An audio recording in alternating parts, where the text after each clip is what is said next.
Hello दोस्तों, good morning all. आज का टॉपिक है मोटर प्रोटेक्शन रिले के बारे में। आज हम जानेंगे सीमेंस का 7SR1004 रिले कैसे कॉन्फ़िगरेशन होता है, कैसे फॉल्ट फाइंड आउट होता है और कैसे हम आउटगोइंग करंट और आउटगोइंग वोल्टेज को सॉल्व कर पाएंगे रिले के माध्यम से। चलो दोस्तों, जानते हैं कैसे होता है। पहले ये रिले का मॉडल चेक कीजिए, सीमेंस का 7SR1004। ये रिले में बेसिकली 7 बटन दिया गया है।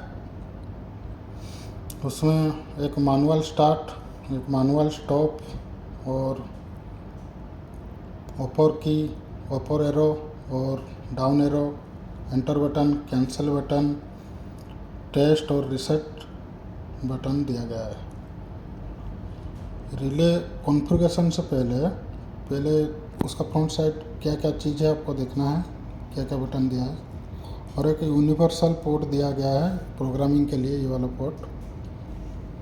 जब रिले में कुछ फॉल्ट आता है रनिंग में, तो उसका ये राइट साइड जो दिखाया गया है उसमें एलईडी इनबिल्ट है। इसमें आपको सॉल्व करेगा। अगर कुछ फॉल्ट आएगा तो रेड इंडिकेशन इसमें जलेगा। अगर रिले हेल्दी कंडीशन में रहेगा, इसमें ग्रीन इंडिकेशन जलेगा। प्रोटेक्शन हेल्दी, PORT का मतलब प्रोटेक्शन हेल्दी। अगर रनिंग में कुछ फॉल्ट आया तो इसमें आपको सॉल्व करेगा। अगर फेज अनबैलेंस हो गया तो इसमें आपको अनबैलेंस में रेड इंडिकेशन जलेगा। उस एट ए टाइम ट्रिप का भी इंडिकेशन जलेगा। उसको फॉल्ट फाइंड आउट करने के लिए आपको ये वाला बटन दबाने से उसका फॉल्ट इंडिकेट करेगा। उसमें आप लास्ट फॉल्ट कौन सा है आप जाकर चेक कर सकते हैं। जैसे कि एंटर बटन दबाए तो राइट एरो दबाने के बाद आपका एक फॉल्ट डाटा मोड आ गया। उसमें फॉल्ट डाटा मोड में जाके डाउन एरो दबाएंगे तो लास्ट फॉल्ट आपका फॉल्ट 1 में रहेगा। उसको लास्ट फॉल्ट हम लोग का आया था 16 तारीख को आया था। उसको जाने के लिए राइट साइड एरो दिखाया है। उसको राइट साइड जाने के लिए ये बटन दबाएंगे तो आपको दिखा देगा ये वाला फॉल्ट आया था, अंडर वोल्टेज 27//59.2। ये ओवर वोल्टेज का हम लोग का आया है। इसको बैक जाने के लिए आपको कैंसिल बटन दबाना पड़ेगा तो आप बैक जा सकते हैं। ये फॉल्ट डाटा रीड करने के लिए ये वाला मोड है। तो हम लोग जानेंगे रिले में कैसे कॉन्फ़िगरेशन करेंगे CT और VT का वैल्यू। तो चलो दोस्तों देखते हैं। पहले हमको एंटर बटन दबाना पड़ेगा। उसके बाद कंट्रोल मोड आएगा। उसको आगे जाने के लिए हमको राइट एरो दबाना पड़ेगा। हमको सेटिंग करना है, कॉन्फ़िगरेशन करना है तो सेटिंग मोड को जाना पड़ेगा। उसका अंदर जाने के लिए डाउन एरो, सिस्टम कॉन्फ़िगरेशन। उसके बाद फिर से नीचे जाने के लिए डाउन बटन, CT और VT कॉन्फ़िगरेशन। उसका अंदर जाने के लिए राइट एरो, उसको अंदर जाने के लिए डाउन एरो दबाएंगे। उसका वैल्यू चेक करेंगे। हम लोग का 6.6 का ब्रेकर है तो प्राइमरी साइड हम लोग 6600 वोल्ट यूज करें तो 6600 पुट किए हैं। सेकेंडरी साइड हम लोग यूज करें 110 वोल्ट तो 110 वोल्ट यूज कर रहे हैं। और CT का प्राइमरी जो CT इधर लगा है उसका प्राइमरी साइड 100 है, सेकेंडरी 1 है।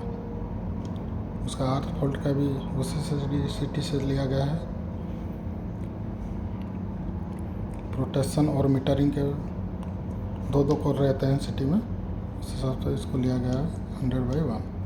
यह हो गया CT और VT कॉन्फ़िगरेशन। उसके बाद हम लोग जाएंगे डाउन फंक्शन कॉन्फ़िगरेशन। उसके बाद फिर से डाउन करंट प्रोटेक्शन। हम लोग को बेसिकली मोटर में करंट प्रोटेक्शन का ज़्यादा ज़रूरत है मोटर प्रोटेक्शन के लिए। इसके लिए उसके अंदर जाएंगे वोल्टेज प्रोटेक्शन। हमको करंट प्रोटेक्शन में ही जाना है। उसे राइट की एरो मारेंगे, फेज ओवर करंट। उसका अंदर जाने के लिए राइट एरो, उसमें डाउन की दबाएंगे। 51 एलिमेंट, मतलब ये ओवरलोड सेटिंग है, इसको इनेबल रखेंगे। सेटिंग करने के टाइम इसको इनेबल रखेंगे। उसके बाद ये वाला डायरेक्शन कंट्रोल, आप कौन सा डायरेक्शन कंट्रोल करेंगे, उसमें बहुत सारा ऑप्शन आता है, हम लोग नॉन डायरेक्शनल रखे हैं। सेटिंग, आपका जो फुल लोड करंट है मोटर का, उसका सेटिंग इसको यहाँ पर डालेंगे। उसके बाद वो जो करंट का कैरेक्टरिस्टिक रहता है, उसका कैरेक्टरिस्टिक आप कौन सा मोड में रखेंगे, नॉर्मल, इन्वर्स रखेंगे ना डेफिनेट टाइम लिमिट रखेंगे। हम लोग डेफिनेट टाइम लिमिट रखे हैं, इसलिए डिटेल रखे हैं इधर। उसका डिले टाइम कितना रखेंगे, हम लोग 15 सेकंड रखे हैं। उसके बाद मिनिमम ऑपरेट टाइम, आपका मोटर जो ऑपरेटिंग के लिए जितना टाइम लेता है उसको इधर रखना है। ये ओवरलोड सेटिंग है एलिमेंट 1, ये भी ओवरलोड सेटिंग है एलिमेंट 2, इसको भी इनेबल रखे हैं, इसका भी सेटिंग किए हैं। 3 तो एलिमेंट हम लोग इनेबल रखे हैं। ये ओवरलोड हो गया। 51 जो है ये है शॉर्ट सर्किट करंट, जो 51 एलिमेंट, इसको भी इनेबल रखेंगे। इसका डायरेक्शन कंट्रोल नॉन डायरेक्शनल रहेगा। सेटिंग 630 आर्म्स रखे हैं। डिले टाइम 1 सेकंड रखे हैं। एलिमेंट 2 डिजेबल रखे हैं, सिर्फ एलिमेंट 1 अवेलेबल है। आप ओवरलोड में भी एलिमेंट 1 यूज कर सकते हैं, और 4 तो एलिमेंट रहता है, तो 4 तो एलिमेंट में आप सबको भी इनेबल रख सकते हैं। एक एलिमेंट इनेबल करने से भी चलेगा।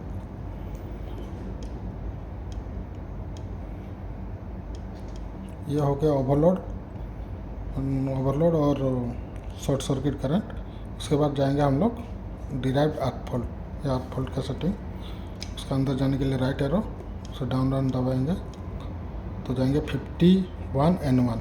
ये लो सेट है आर्क फॉल्ट का, इसको इनेबल रखेंगे। नॉन डायरेक्शन सेटिंग हम लोग 19 एम्पीयर रखे हैं। Characteristic normal inverse, time alteration 1, operate time 1 second. उसी तरह इनेबल एलिमेंट 2 भी इनेबल है, उसे सेम वैल्यू डाला गया है। एलिमेंट 3 भी इनेबल है, सेम वैल्यू डाला गया है। यह है हाई सेट 50N1, इसका हम 50 एम्प्स रखे हैं। 1 सेकंड।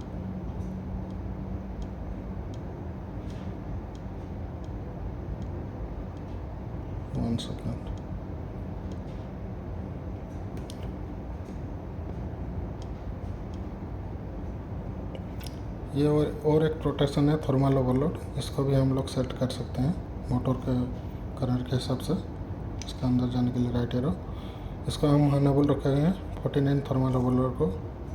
डाउन एरो जाएगा। इसका ओवरलोड सेटिंग किया है हम लोग, इसका फुल लोड है 92, ओवरलोड सेटिंग किया है 88 में। टाइम मल्टीप्लिकेशन 12 मिनट दिए हैं। कैपेसिटी अलार्म इनेबल्ड, उसका अलार्म का सेटिंग किया है 90%। जब वो सेटिंग का 88 का 90% आ जाएगा उस टाइम अलार्म आएगा। ये थर्मल हो गया। अब सेटिंग कॉन्फ़िगरेशन ख़त्म हो गया। इसको बैक जाने के लिए कैंसिल बटन दबाएंगे। अब रनिंग टाइम जो करंट शो ऑफ करना है उसको देखने के लिए आपको फिर से एंटर बटन दबाना पड़ेगा, फिर से राइट कर्सर दबाना पड़ेगा। इंस्ट्रूमेंट मोड आ गया। इंस्ट्रूमेंट मोड में आकर फिर से डाउन बटन, फेवरेट मीटर्स आप शॉप कर सकते हैं।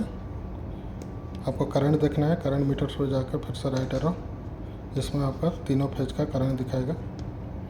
अगर वोल्टेज देखना चाहते हैं फिर से कैंसिल बटन बैक जाएगा, फिर से डाउन बटन दबाएंगे, वोल्टेज आएगा। वोल्टेज मीटर आने के बाद राइट एरो, इसमें आपका वोल्टेज शो करेगा। इसको बैक जाने के लिए कैंसिल बटन, पूरा मेन मेन्यू को जाने के लिए मेन मेन्यू आ गया। ठीक है दोस्तों, आज के लिए इतना ही। फिर मिलेंगे नया टॉपिक के साथ। जय हिंद, जय भारत।